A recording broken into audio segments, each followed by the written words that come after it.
Hello friends, आज हम discuss करेंगे हाईवे इंजीनियरिंग के ऑब्जेक्टिव क्वेश्चंस क्वेश्चन नंबर 16 से क्वेश्चन नंबर 30 तक।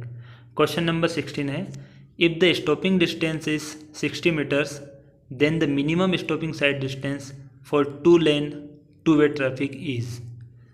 मतलब एसएसडी दी हुई है कितनी है, 60 मीटर है। तो आपको मिनिमम एसएसडी निकालना है to lane two way traffic के लिए। इसको हम समझते हैं होता क्या है टू वे और two lane traffic. First case है single lane two way traffic. इसमें क्या है, सिंगल लेन है, लेन एक ही है और ट्रैफिक दोनों तरफ से है। ए और बी दो व्हीकल हैं, तो उन दोनों व्हीकल को क्या होगा, जब व्हीकल के ड्राइवर एक दूसरे को देखेंगे, एक दूसरे व्हीकल को देखेंगे, तो दोनों को व्हीकल रोकने के लिए एसएसडी अलग अलग लगेगी। आपको इस फिगर से समझ में आ जाएगा। तो इसलिए सिंगल लेन और टू वे ट्रैफिक के लिए एसएसडी का मान कितना हो जाएगा, व्हीकल ए के लिए एसएसडी प्लस व्हीकल बी की एसएसडी, तो कितनी हो जाएगी 2 टाइम्स एसएसडी। और second case to lane two way traffic, इसमें लेन अलग अलग हैं, तो इन व्हीकल को जब ये दोनों की लेन अलग अलग होगी तो इनको एक दूसरे को देखने के बाद व्हीकल रोकना नहीं पड़ेगा, क्योंकि उन दोनों की लेन अलग अलग है।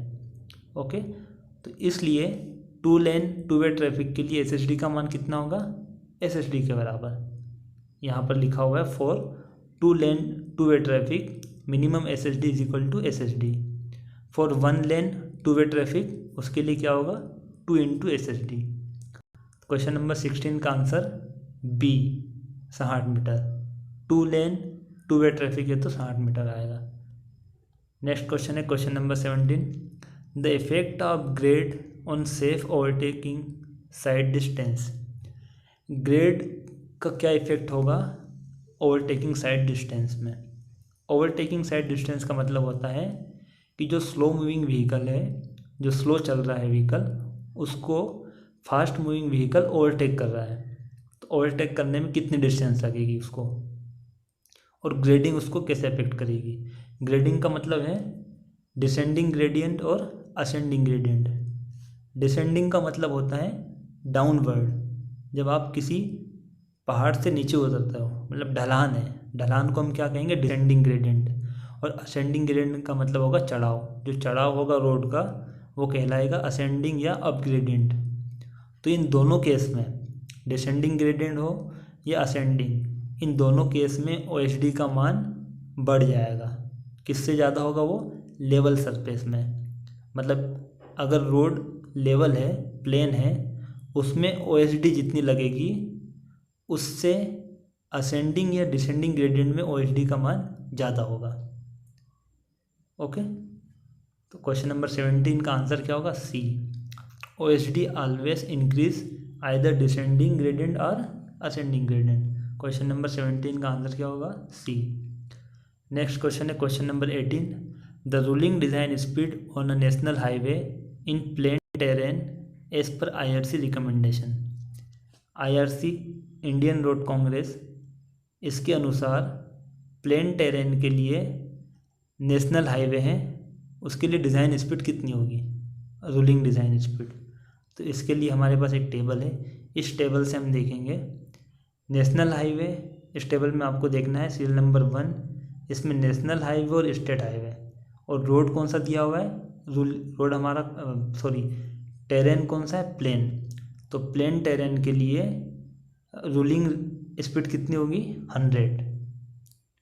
इसमें आपको दिखाई दे रहा होगा चार्ट में सीरियल नंबर 1 नेशनल हाईवे, और प्लेन टेरेन में जब देखोगे आप रूलिंग स्पीड तो वो कितनी होगी, 100, और उसकी यूनिट क्या होगी, kmph, kilometre per hour. Question number 18 का हमारा आंसर होगा सी, 100 kmph। इसी में दिया हुआ है आंसर सी, जहाँ लिखा हुआ उसके जस्ट नीचे टेरेन क्लासिफिकेशन।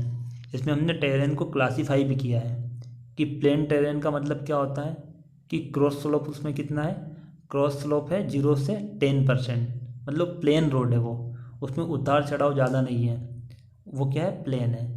और रोलिंग टेरेन का मतलब होगा उसमें क्रॉस स्लोप कितना होगा, 10 से 25%। इसी प्रकार माउंटेनियस और हिली रोड, जो हिली टेरेन होगा उसके लिए कितना होगा क्रॉस स्लोप, 25 से 60, और स्टीप के लिए 60 से ज़्यादा होगा इसका मान। ओके, ये लिमिट आपको याद रखना है। टेरेन क्लासिफिकेशन, चारों टेरेन की आपको याद होना चाहिए, क्योंकि ये क्वेश्चन पूछे जा सकते हैं। क्वेश्चन नंबर 18 का आंसर होगा सी, 100 kmph। नेक्स्ट क्वेश्चन है question number 19, the terrain may be classified. ये देखो, ये क्वेश्चन आ गया अभी। The terrain may be classified as rolling terrain if the cross slope is. Rolling terrain कब होगा? जब क्रॉस स्लोप कितना है। तो हमने अभी देखा था क्रॉस स्लोप रोलिंग टेरेन के लिए कितना होगा। क्वेश्चन नंबर 19 का आंसर क्या होगा हमारा? बी, 10 से 25।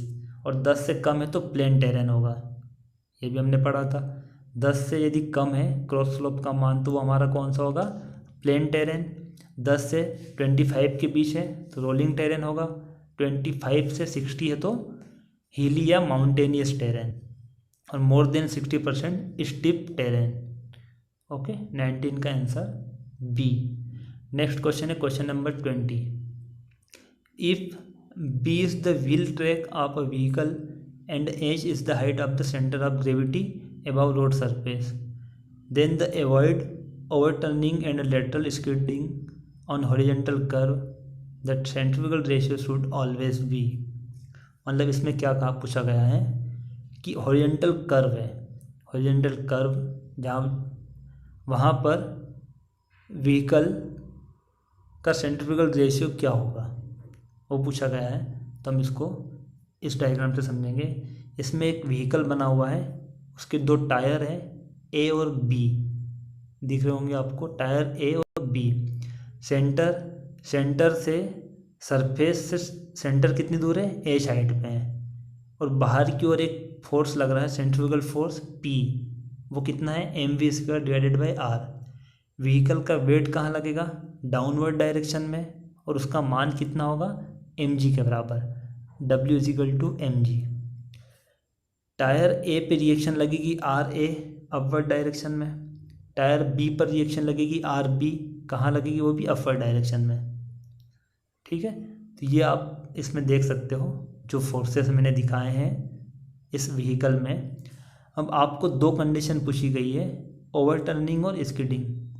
ओवरटर्निंग का मतलब होता है कि टर्न में व्हीकल बाहर की साइड ओवरटर्न हो जाता है। जो कर्व होता है हॉरिजॉन्टल, उसमें व्हीकल बाहर की तरफ टर्न हो जाता है। बाहर की तरफ टर्न होगा, इसका मतलब किसके अबाउट टर्न हो रहा है? वो टायर बी, टायर बी से वो बाहर की ओर टर्न हो जाता है। तो for no overturning, case 1 है फॉर नो ओवर टर्निंग। यदि ओवर टर्निंग से रोकना है तो क्या होगा? बी के अबाउट, टायर बी के अबाउट जो मूवमेंट होगा वो वेट के कारण जितना मूवमेंट होगा वो ज़्यादा होना चाहिए, किससे? सेंट्रीफ्यूगल फोर्स के द्वारा लगाए गए मूवमेंट से। टायर के द्वारा कितना मूवमेंट लगेगा? वेट के कारण, व्हीकल के वेट के कारण टायर बी पर कितना मूवमेंट लगेगा? W × B/2। टायर बी पर मूवमेंट कितना होगा? W × B/2। ये बराबर या अधिक होना चाहिए किससे? P × H, जितना मूवमेंट लगाया है सेंट्रीफ्यूगल ने या सेंट्रीफ्यूगल फोर्स के द्वारा जितना मूवमेंट लगा है उससे। और इससे हम जब नेक्स्ट स्टेप हमारी होगी B/2H greater than or equal to P/W, जो मैंने ब्रैकेट में बंद किया है 1 में, केस 1 में जो ब्रैकेट में बंद किया है, इसमें P/W को हम क्या कहेंगे? Centrifugal ratio. वो क्या कहलाएगा? Centrifugal ratio. तो फॉर नो ओवर टर्निंग, इसके लिए सेंट्रीफ्यूगल रेशियो क्या होता है? कम होगा B/2H से। नेक्स्ट केस है हमारा for no skidding. No skidding का मतलब होता है कि व्हीकल हॉरिजॉन्टल कर्व में बाहर की ओर स्लीप हो जाता है, वो फिसलने लगता है बाहर की ओर। तो उससे रोकने के लिए एक फ्रिक्शन लगेगा अंदर की ओर। उस फ्रिक्शन का मान इस सेंट्रीफ्यूगल फोर्स से ज़्यादा होना चाहिए या बराबर होना चाहिए, तब तो व्हीकल हमारा स्किड नहीं हो पाएगा। मतलब कहने का मतलब ये है कि जो फ्रिक्शन फोर्स है वो अंदर की तरफ लगेगा और सेंट्रीफ्यूगल फोर्स बाहर की तरफ, तो जो ज़्यादा होगा उस तरफ व्हीकल चले जाएगा। तो अगर फ्रिक्शन फोर्स अंदर की तरफ लगेगा तो व्हीकल बाहर की तरफ स्किडिंग नहीं हो पाएगी व्हीकल की, इसीलिए फ्रिक्शन फोर्स का मान सेंट्रीफ्यूगल फोर्स से अधिक होना चाहिए। तो केस 2 में small f into R greater than or is equal to P. यहाँ पर r क्या है, रिएक्शन, r किसके बराबर होगा, R A plus R B. Reaction किसके बराबर होगी, आर ए और आर बी के बराबर, और R A plus R B किसके बराबर होगा, वेट के बराबर, व्हीकल के वेट के बराबर। ये आप समझ सकते हो, इसमें इक्विलिब्रियम इक्वेशन से आप निकाल सकते हो कि वर्टिकल फोर्सेस को हम जीरो करेंगे तो R A plus R B is equal to W. Okay, तो केस 2 में आप देखोगे तो F W greater than or equal to P, और ब्रैकेट में जो मैंने लिखा है F greater than or equal to P by W. तो इन दोनों केस में क्या हमने देखा, सेंट्रीफ्यूगल फोर्स का मान b बाई 2h और फ्रिक्शन से कम होना चाहिए। तो क्वेश्चन नंबर 20 का आंसर हमारा क्या होगा, b less than b by 2h and also less than the coefficient of lateral friction. Okay, question number 20 का आंसर b। नेक्स्ट क्वेश्चन है question number 21। As per the recommendation the maximum limit of super elevation for mixed traffic in plain terrain. Mixed traffic है, mixed traffic का मतलब होता है कि वहाँ पर व्हीकल की स्पीड अलग अलग है, वहाँ पर स्लो मूविंग व्हीकल भी और फास्ट मूविंग व्हीकल भी है। वहाँ पर सुपर एलिवेशन की मैक्सिमम लिमिट क्या होगी, वहाँ पर सुपर एलिवेशन की मैक्सिमम लिमिट होगी 7% या 1/15, 7% या 1/15। ये हम कैसे निकालते हैं, 7% से 1/15 कैसे निकाला, 7 डिवाइडेड बाई 100, इससे आप जब कैलकुलेट करेंगे तो कितना आएगा 1/15, और हिली टेरेन के लिए 10% होता है। तो हमारा क्वेश्चन प्लेन टेरेन के लिए, इसीलिए हमारा आंसर क्या होगा, 21 का answer A is correct. Next question है question number 22। For the design of super elevation for mixed traffic condition the speed is reduced by. यदि मिक्स्ड ट्रैफिक कंडीशन के लिए सुपर एलिवेशन को डिज़ाइन करना है तो उसके लिए स्पीड कितनी रिड्यूस करेंगे हम, इस क्वेश्चन को ध्यान से पढ़ना है। स्पीड कितनी रिड्यूस करेंगे, रिड्यूस हम करेंगे 25%, और स्पीड होगी कितनी हमारी 75%। रिड्यूस हम करेंगे 25 और एक्चुअल कितनी होगी वो हमारी 75%। तो क्वेश्चन नंबर 22 का आंसर होगा सी, रिड्यूस हम करेंगे 25%। अब हम समझ लेते हैं कि सुपर एलिवेशन को डिज़ाइन किस प्रकार किया जाता है। ये हम 3 स्टेप में हम सुपर एलिवेशन को डिज़ाइन करते हैं। Design of super elevation, superelevation का फॉर्मूला होता है E plus F is equal to V square divided by 127R, जहाँ स्मॉल e सुपर एलिवेशन है, F coefficient of lateral friction, v design speed of vehicle और r radius of curve. Step 1 में हम क्या calculate करते हैं, super elevation calculate करेंगे, क्या एज्यूम करके कि डिज़ाइन स्पीड कितनी है 75%। हम डिज़ाइन स्पीड 75% लेकर सुपर एलिवेशन कैलकुलेट करते हैं। तो नेक्स्ट हमारा जो फॉर्मूला लिखा हुआ E is equal to 0.75v और इसकी पावर कितनी है 2 डिवाइडेड बाई 127R, इससे हम कैलकुलेट कर लेंगे सुपर एलिवेशन। यदि सुपर एलिवेशन जो हमने कैलकुलेट किया है उसका मान E मैक्सिमम से कम है, if E less than E maximum. E maximum क्या है, प्लेन टेरेन के लिए 7%, ये हमने अभी पहले देखा था सुपर एलिवेशन। मैक्सिमम कितना होता है प्लेन टेरेन के लिए 7% और हिली रोड के लिए 10%। तो यदि कैलकुलेट सुपर एलिवेशन का मान ई मैक्सिमम से कम है तो हम जो हमने कैलकुलेट किया वो प्रोवाइड कर देंगे, लेकिन जो हमने कैलकुलेट किया है उसका मान, उसकी वैल्यू मैक्सिमम से भी ज़्यादा हो जाती है, तो हमें क्या करना पड़ेगा, स्टेप 2 में हम जाएंगे। स्टेप 2 क्या है, calculate coefficient of friction assuming maximum value of super elevation. Step 2 में हम सुपर एलिवेशन की मैक्सिमम वैल्यू एज्यूम कर लेते हैं। यदि इस केस में प्लेन टेरेन है तो उसके लिए मैक्सिमम सुपर एलिवेशन कितना होगा 0.70 plus F is equal to V square divided by 127R। इससे हम निकालेंगे एफ की वैल्यू। एफ क्या होता है लेटरल कोफिशिएंट ऑफ फ्रिक्शन और उसकी मैक्सिमम वैल्यू होती है 0.15। लेटरल कोफिशिएंट ऑफ फ्रिक्शन की मैक्सिमम वैल्यू कितनी होती है 0.15। यदि स्टेप 2 से हमने जो एफ निकाला है उसका मान उसकी वैल्यू 0.15 से कम होगी। If F less than 0.15 then provide superelevation is 7%।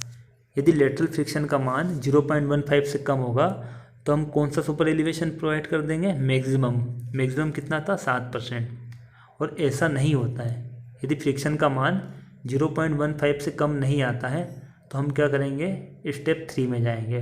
और स्टेप 3 क्या है, अब हमें स्पीड ही कम करना पड़ेगा। उस कर्व में स्पीड हमें कम करना पड़ेगा क्योंकि हमने पहले सुपर एलिवेशन कैलकुलेट करके देख लिया, वो भी मैक्सिमम से ज़्यादा आ रहा है। फिर हमने फ्रिक्शन कैलकुलेट किया, वो भी मैक्सिमम से ज़्यादा आ रहा है, मतलब जितनी उनकी लिमिट है उससे भी ज़्यादा आ रही है। तो हम क्या करेंगे अब स्पीड कम कर देंगे, उस कर्व में हम स्पीड कम करेंगे और सुपर एलिवेशन मैक्सिमम कितना है 7% वो प्रोवाइड कर देंगे और लेटरल फ्रिक्शन का मान भी हम मैक्सिमम लेंगे और यहाँ से हम स्पीड ऑफ व्हीकल निकाल लेंगे और जितनी भी आएगी वो हम वहाँ पर बोर्ड लगाकर वहाँ पर बता देंगे कि इस रोड पर इस कर्व पर व्हीकल की स्पीड कितनी है, लिमिटेड स्पीड कितनी है। ओके, तो इस क्वेश्चन में 22 में हमारा आंसर क्या होगा 25%। इस क्वेश्चन को एक बार और आपको बता रहा हूँ, क्वेश्चन को ध्यान से पढ़ना आपको। ये क्वेश्चन स्पीड इज रिड्यूस्ड दिया हुआ है, कितनी रिड्यूस होगी वो 25% होगी और कितनी हम लेंगे 75%। तो क्वेश्चन नंबर 22 का आंसर सी। नेक्स्ट क्वेश्चन है question number 23। On horizontal curve if the pavement is kept horizontal across the alignment then the pressure on the outer wheels will be. इस क्वेश्चन में क्या पूछा गया है कि यदि हॉरिजेंटल कर्व में हम सुपर एलिवेशन प्रोवाइड नहीं करते हैं, हॉरिजेंटल कर्व में हम सुपर एलिवेशन प्रोवाइड नहीं करते हैं तो व्हीकल के कौन से टायर पर ज़्यादा प्रेशर आएगा। कौन से टायर पर ज़्यादा प्रेशर आएगा आउटर व्हील पर, जो आउटर बाहर वाला पहिया होगा उस पर ज़्यादा प्रेशर आएगा। तो क्वेश्चन नंबर 23 का फर्स्ट ऑप्शन क्या है more than the pressure on inner wheels. Question number 23 का answer A is correct. Next question number 24। The equilibrium super elevation required to counteract the centrifugal force fully is given by। Question में पूछा गया है कि equilibrium super elevation क्या होगा जब हम सेंट्रीफ्यूगल फोर्स को काउंटरैक्ट करने के लिए सुपर एलिवेशन प्रोवाइड करना चाहते हैं। सेंट्रीफ्यूगल फोर्स क्या होता है जब व्हीकल किसी हॉरिजेंटल कर्व में जाता है तो उस पर बाहर की ओर एक फोर्स लगता है, वो कौन सा होता है सेंट्रीफ्यूगल फोर्स। तो उसको बैलेंस करने के लिए हम क्या करते हैं उस कर्व में, उस रोड में बाहर की जो एज होती है आउटर एज उसको ऊपर उठा देते हैं जिससे कि सेंट्रीफ्यूगल फोर्स बैलेंस हो जाए और अंदर की ओर फ्रिक्शन भी कार्य करता है। अंदर की ओर जो टायर्स होते हैं उसको अंदर की ओर एक लेटरल फ्रिक्शन कार्य करता है। तो इन दोनों की वजह से जो व्हीकल होता है वो ना तो ओवरटर्न हो पाता है और ना ही स्किड हो पाता है। तो इसमें पूछा गया है कि यदि हम सेंट्रीफ्यूगल फोर्स को सिर्फ सुपर एलिवेशन से ही हम रोकना चाहते हैं, उसी से बैलेंस करेंगे, तो सुपर एलिवेशन का मान कितना होगा। तो कितना होगा, सुपर एलिवेशन का फॉर्मूला होता है E+F = V² divided by 127R। यदि इसमें हम लेटरल फ्रिक्शन नहीं प्रोवाइड करेंगे तो वो हमारा कौन सा सुपर एलिवेशन होगा, इक्विलिब्रियम सुपर एलिवेशन, या super elevation counteract fully centrifugal force, मतलब पूरे सेंट्रीफ्यूगल फोर्स को सुपर एलिवेशन ही काउंटरैक्ट कर रहा है। तो उसमें एफ का मान कितना होगा 0। तो इस इक्वेशन में यदि हम एफ का मान 0 रखेंगे तो हमारा सुपर एलिवेशन निकलेगा और आंसर क्या होगा डी। क्वेश्चन नंबर 24 का answer D is correct. Next question, question number 25, for constant value of coefficient of lateral friction the value of required super elevation increase with. Question में क्या पूछा गया है कि कोफिशिएंट ऑफ लेटरल फ्रिक्शन है, उसकी value क्या है कांस्टेंट, तो रिक्वायर्ड सुपर एलिवेशन क्या होगा। तो हमें फॉर्मूला पता है सुपर एलिवेशन का, ई प्लस एफ। यदि एफ कांस्टेंट है तो ई और इनमें क्या रिलेशन है, वी और आर में। Increase in both speed and radius of curve, ऐसा होगा। सुपर एलिवेशन इंक्रीज होगा इन दोनों के साथ, नहीं। सुपर एलिवेशन का मान कब बढ़ेगा, जब स्पीड बढ़े और रेडियस ऑफ कर्व, जो रेडियस ऑफ कर्व है उसका मान कम हो। इस फॉर्मूले से तो यही समझ में आ रहा है ना। इस फॉर्मूले में ऊपर वाली वैल्यू जब बढ़ेगी, मतलब डिज़ाइन स्पीड का मान जब बढ़ेगा तब सुपर एलिवेशन का मान भी बढ़ेगा, और जब रेडियस ऑफ कर्वेचर या रेडियस ऑफ कर्व कम होगी तो सुपर एलिवेशन का मान बढ़ेगा। तो इस 25 क्वेश्चन का आंसर क्या होगा हमारा, increase in speed and decrease in radius of curve. Question number 25 का आंसर सी। नेक्स्ट क्वेश्चन है question number 26, to calculate the minimum value of ruling radius of horizontal curves in plains the design speed is given by. Design speed कितनी होगी, तो question number 26 का answer होगा सी। जब minimum value हमको ruling radius of horizontal curve की calculate करना है तो उसके लिए डिज़ाइन स्पीड कितनी होगी, 16 kmph। नेक्स्ट क्वेश्चन है question number 27, the absolute minimum radius of curve for safe operation for a speed of 110 kmph is 100 into 10 kilometre per hour की स्पीड है, तो उसके लिए मिनिमम रेडियस कितनी होगी, 440 मीटर। क्वेश्चन नंबर 27 का आंसर सी इज़ करेक्ट। और आपको ये भी याद रखना है, डिज़ाइन स्पीड यदि 30 है तो आर मिनिमम कितना होगा, इन मीटर में है, मिनिमम कितना होगा 40। यदि स्पीड 40 की है तो आर रेडियस मिनिमम कितनी होगी, 70। इसी प्रकार से सभी की आपको याद रखना है। क्वेश्चन नंबर 27 का answer C is correct. Next question है क्वेश्चन नंबर 28, सुपर एलिवेशन को हम रोटेशन करेंगे pavement about the inner edge. यदि पेमेंट की इनर एज के अबाउट हम रोटेशन करेंगे, क्यों करते, इसका कारण क्या है। सुपर एलिवेशन का मतलब होता है कि हॉरिजॉन्टल कर्व में हमें आउटर एज को उठाना है। तो आउटर एज को उठाने के अलग अलग तरीके होते हैं। एक तो हमने इनर एज को फिक्स रखा और आउटर एज को ऊपर उठा दिया, या फिर सेंटर से हमने क्या किया, सेंटर लाइन से आउटर एज को थोड़ा सा ऊपर उठाया और इनर एज को थोड़ा सा नीचे कर दिया। तो उस प्रकार से भी हम सुपर एलिवेशन प्रोवाइड कर सकते हैं। लेकिन इसमें पूछा गया है कि इनर एज के अबाउट हम पेमेंट को रोटेशन करते हैं या ऊपर उठाते हैं, वो ऐसा क्यों करते हैं, उसका कारण क्या है। उसका कारण होता है drainage problem in flat terrain. जो फ्लैट टेरेन होते हैं वहाँ पर ड्रेनेज प्रॉब्लम को अवॉइड करने के लिए। क्वेश्चन नंबर 28 का आंसर क्या होगा, सी। नेक्स्ट क्वेश्चन है question number 29, select the correct statement. 4 statement दिए गए हैं, इसमें से सिलेक्ट करना है कौन सा सही है और कौन सा गलत है। इसमें साइकोलॉजिकल वाइडनिंग और मैकेनिकल वाइडनिंग दी हुई है। तो हम समझ लेते हैं एक्स्ट्रा वाइडनिंग क्या होती है।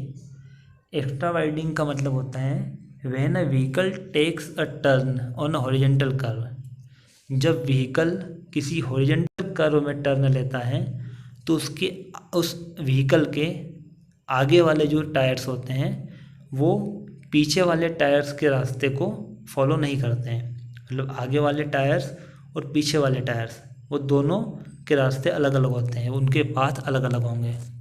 When the vehicle takes a turn on horizontal curve the rear wheels do not follow the same path as that of the front wheels. मतलब फ्रंट व्हील को वो फॉलो नहीं करते हैं। The vehicle has occupies more width that it occupies on straight portion. जो straight portion होता है उसकी बजाय कर्व में व्हीकल ज़्यादा विड्थ ऑक्यूपाई करेगा स्ट्रेट लाइन के अपेक्षा। तो इसको कंपनसेट करने के लिए क्या करते हैं, इसको कंपनसेट करना है, इसको बैलेंस करने के लिए हम कर्व में उसकी विड्थ बढ़ा देते हैं रोड की, और जितनी विड्थ बढ़ाते हैं उसको हम क्या कहेंगे, एक्स्ट्रा वाइडनिंग। अभी दो प्रकार से बढ़ाई जाती है, एक मैकेनिकल वाइडनिंग और एक साइकोलॉजिकल वाइडनिंग। ये दो किसे कहेंगे हम, मैकेनिकल वाइडनिंग और साइकोलॉजिकल वाइडनिंग। मैकेनिकल वाइडनिंग का मतलब होता है, जो हमने भी पहले समझा, कि आगे वाले फ्रंट वाले व्हील रियर वाले व्हील को फॉलो नहीं कर रहे हैं, इसका मतलब वो मैकेनिकल वाइडनिंग, उसको हम बैलेंस करने के लिए मैकेनिकल वाइडनिंग प्रोवाइड करेंगे। और साइकोलॉजिकल वाइडनिंग का मतलब होता है, यदि कर्व में 2 लेन और 2 वे ट्रैफिक है, सामने से कोई व्हीकल आता है, तो ड्राइवर को साइकोलॉजिकल एक लगता है, तो वो उसके लिए भी हमें विड्थ प्रोवाइड करना पड़ता है, वो हमारी कहलाएगी साइकोलॉजिकल वाइडनिंग। इन दोनों के फॉर्मूले दिए हुए हैं, NL² डिवाइडेड बाई 2R, और साइकोलॉजिकल वाइडनिंग का है V डिवाइडेड बाई 9.5 √R, और इन सब की मीनिंग्स लिखी हुई है। N है नंबर ऑफ लेन्स, L क्या है, length of wheel base, V speed of vehicle, R radius of curve. हम क्वेश्चन में देखते हैं 29 क्वेश्चन में ऑप्शन ए है, psychological extra widening depends on the number of traffic lens.